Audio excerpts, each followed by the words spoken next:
হচ্ছে আব্দুল্লাহ। এরপরে আসবে ক্লাস 3 পক্ষ থেকে আহমেদ আব্দুল্লাহ। এরপর আসবে ক্লাস 4 এর পক্ষ থেকে আদনান গায়েস। ক্লাস 5 এর পক্ষে আসবেন জায়েদ। ক্লাস 6 এর পক্ষ থেকে আসবেন মুয়াজ। ক্লাস 7 এর পক্ষ থেকে আসবেন আফিফ। ক্লাস 8 এর পক্ষ থেকে আসবেন সাদি এবং সর্বশেষ ক্লাস 9 এর পক্ষ থেকে আসবেন রাহি।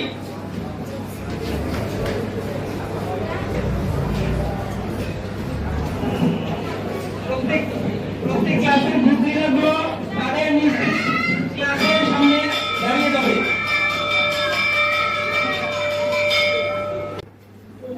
জনাব মুনকাদির সাদি আল মাদানী, মাননীয় অধ্যক্ষ মহারাজ মডেল মাদ্রাসা। আরো উপস্থিত আছেন জনাব আলিমুজ্জামান আল মাদানী, সম্মানিত ভাইস প্রিন্সিপাল মহারাজ মডেল মাদ্রাসা। আরো উপস্থিত আছেন জনাব রফিকুল ইসলাম, সম্মানিত কোঅর্ডিনেটর মহারাজ মডেল মাদ্রাসা। আরো উপস্থিত আছেন আমার সম্মানিত সহকর্মীবৃন্দ এবং আমার সামনে উপস্থিত আমার স্নেহাস্পদ প্রাণপ্রিয় এবং অত্যন্ত আদরের প্রিয় শিক্ষার্থী। আমরা সক্ষম হয়েছি প্রত্যেক ক্লাসের একজন করে গ্রুপ লিডার তৈরি করতে, অর্থাৎ আমাদের কোনো শিক্ষককে কোনো লাইনের দায়িত্ব দিতে হয়নি।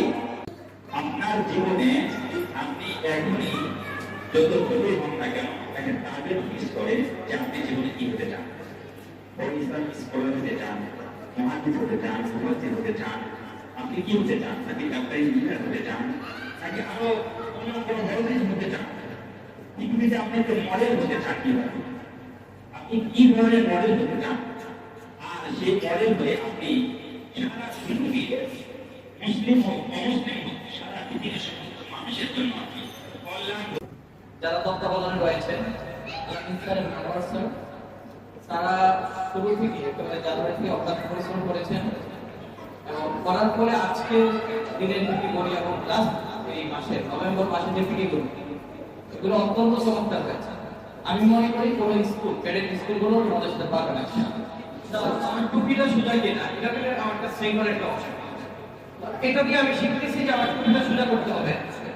এটা মানে কি আমার বিছানাও সোজা হবে, আমার বইও সোজা থাকবে, আমার ক্লাসরুমের টেবিলও সোজা থাকবে, ব্যাগও সোজা থাকবে। অর্থাৎ একটা অ্যাসেম্বলি 10 মিনিটের একটা অ্যাসেম্বলি আমার পুরো জীবনকে একটা সমৃদ্ধ, সুসংগঠিত, সুশৃঙ্খল করে। এজন্য কিন্তু অ্যাসেম্বলিটা ইম্পর্টেন্ট।